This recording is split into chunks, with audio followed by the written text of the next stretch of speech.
Mafia the Old Country is a confusing experience as a longtime fan of this series because on the surface it ticks all the right boxes, but sadly, I think this experience is a disappointing overcorrection to the critiques thrown towards Mafia 3, and I think they learned all the wrong lessons. Imagine a Mafia game so beautifully crafted that every scene pulls you into a living, breathing Italian city, overflowing with authentic atmosphere and unforgettable characters. Now imagine all that work overshadowed by a frustrating lack of gameplay, player freedom, and any form of player interactability within its beautifully crafted linear sequences. Fans asked for less repetition after Mafia 3, but less repetition is not the same as less gameplay. And yes, of course I know that the Mafia games have never been known for its fantastic gameplay, but conversely, it has also never been known to have so little gameplay as is present here in the Old Country. Mafia the Old Country is a narrative-first experience with deeply engaging dialogue and characters that you grow to love or despise in a beautifully realized Italian setting full of lush vineyards and sunny cobblestone walkways. It's a beautiful game that truly showcases the power of modern graphics and the dedication that these developers have for creating scenes that transport you entirely to a time of good wine,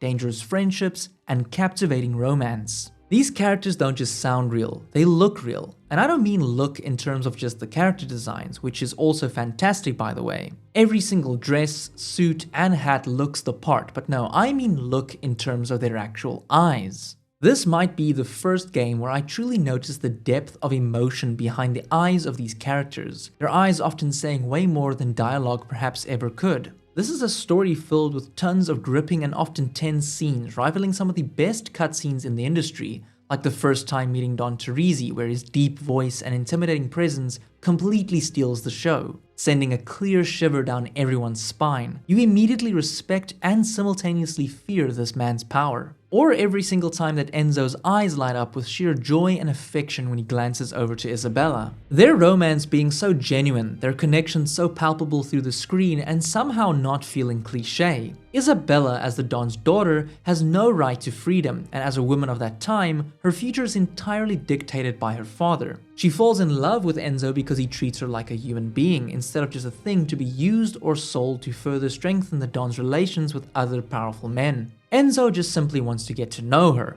amongst other things. Enzo is a strong-willed, brave protagonist, barely escaping from the chains of mind slavery straight into the controlling hands of Don Teresi. What ensues, as per Mafia fashion, is a journey of a young mobster working his way up the ranks of the crime family. From humble crate carrier to ruthless executor. Balancing a dangerous life with a dangerous romance, Enzo believes that earning the Don's trust and respect will lead to him being able to one day ask for Isabella's hand in marriage. Whether this happens or not is for you to discover, but the journey is one I thoroughly enjoyed. And despite not loving every single story beat, Enzo and Isabella's collective yearning for freedom together is a timeless love story that will leave you wanting more once the credits roll. One thing I can wholeheartedly say I loved entirely though was every single character. Tino, the grumpy and untrusting consigliere to the Don, Luca, the intelligent yet kind underboss that teaches Enzo the ropes, Cesare, the chaotic, bombastic nephew of the Don that eventually becomes Enzo's closest friend, and so many more fantastic characters and some really surprising cameos that I definitely won't spoil in this video.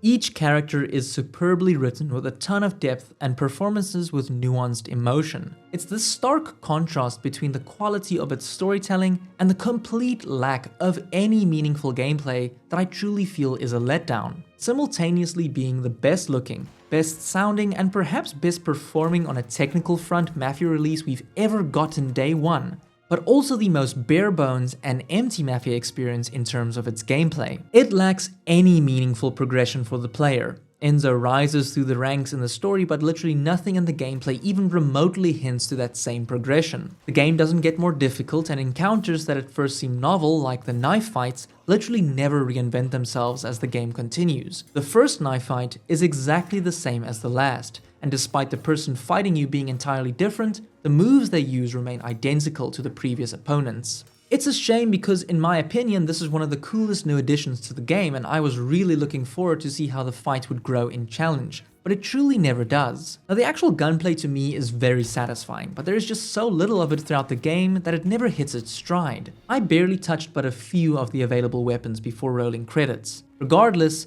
The guns have a satisfying punch to them, some slow but powerful, others rickety but functional. The effects of shots being fired are also great, and the guttural ragdoll response of enemies being shot with a shotgun literally never loses its charm. I especially love how the environment reacts to shots being fired, with plates and glass breaking as bullets fly across the room. I also have to praise the incredible sound design that truly elevates these chaotic moments. It's a very basic yet satisfying system, but it's used in these arena-like scenarios that offer no difficulty or creativity of approach whatsoever. The cover is always perfectly placed, with you almost walking into these arenas knowing up front that a shootout will happen here, just due to its painfully obvious placement. The enemies also have no aggression. I remember in Mafia 3 how intimidating it got on the hardest difficulty when some of the enemies would just walk straight towards you with a shotgun in hand. Knowing one shot could end you entirely forced you to either respond immediately or reposition yourself quickly. That sense of urgency is all missing here in Old Country. Here the enemies mostly just wait behind cover till you eventually get to shooting them. Sometimes they will throw a grenade to try and flush you out, but more often than not,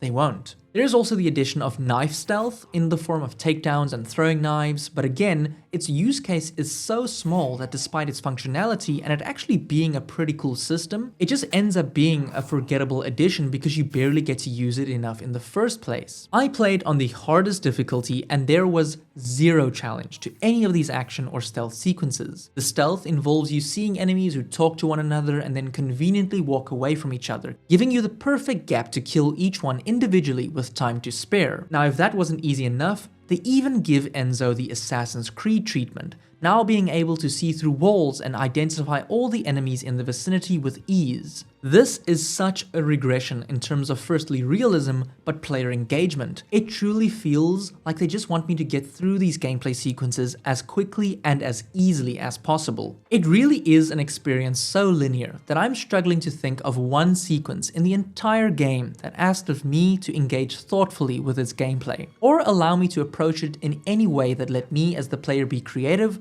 or even slightly struggle. That in the end is what makes video games and separates it from any form of media out there. The fact that you as the player can engage with the art with your inputs. There are races in this game that I am almost 100% sure are impossible to lose. I would know because I turned on realistic driving and crashed so many times that in any other game it would be impossible to ever catch up. Yet, still I won on my first try. Mafia 1, 2 and even 3 all had sequences of driving where failure was not only possible, but probable. I remember in Mafia 2 when I needed to get to Leo Galante's house to save him from being assassinated. That timer felt so perfectly tuned that one bad turn or crash would cause me to miss the time, fail the mission and have to retry the entire thing. Yes, it was 100% a linear experience, but it still remembered that it was a video game that was being played by players that required a decent amount of stimulus to remain engaged. Story alone isn't enough, especially when you want to be regarded as a video game, and as it stands, Mafia the Old Country has zero replay value. That's what I mean when I say they took the wrong lessons from Mafia 3, because the story in Mafia 3 was always strong. That was never the problem.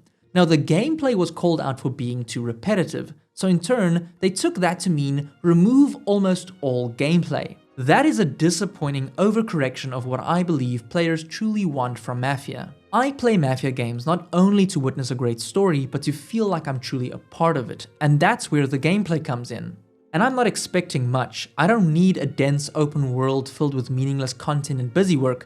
I've played enough Mafia titles to know exactly what to expect. That is why I know what's on offer here just isn't enough. The ratio between cutscenes to gameplay is completely off. I would hesitate to say that there are more than 4 hours of this game that had actual stealth or gunplay in it. This game has you on permanent rails 90% of the time, never allowing you to go off and do your own thing for a little while. You barely even get to go to the gunsmith or even alter the car you get to drive in. Mafia Remake was already more limited in terms of interactability and freedom than even Mafia 2 that released 10 years prior. But I gave it somewhat of a pass because it was a remake of a 20-year-old game after all. And for all its faults, at least the ratio of cutscene to gameplay was pretty decent. Here though, I think the term linear and story-driven is trying to excuse a game from still feeling like a video game. And this is the least video game a Mafia title has ever felt. This is now starting to verge on Until Dawn and Hellblade-like territory, where eventually the only inputs you'll have control over will be deciding whether your protagonist goes left or right.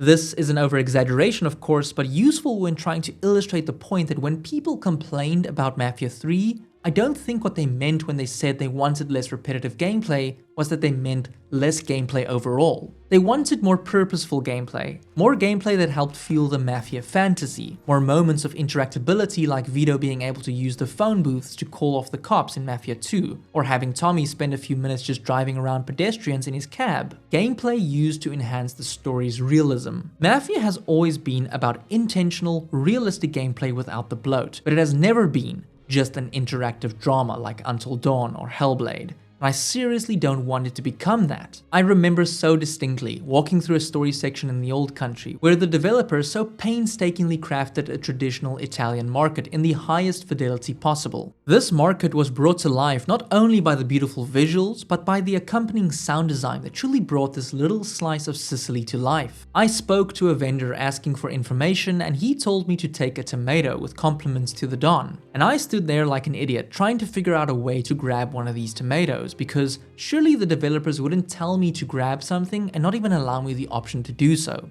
It is a game after all. Well, they didn't give me the option to grab a tomato and it honestly pissed me off. Mafia 2 is a game that I feel the developers took a ton of inspiration from, but the key difference between the two is that in Mafia 2, despite its intense linearity, it had an open world that felt somewhat interactable and more crucially, available. Pedestrians that reacted realistically to your actions.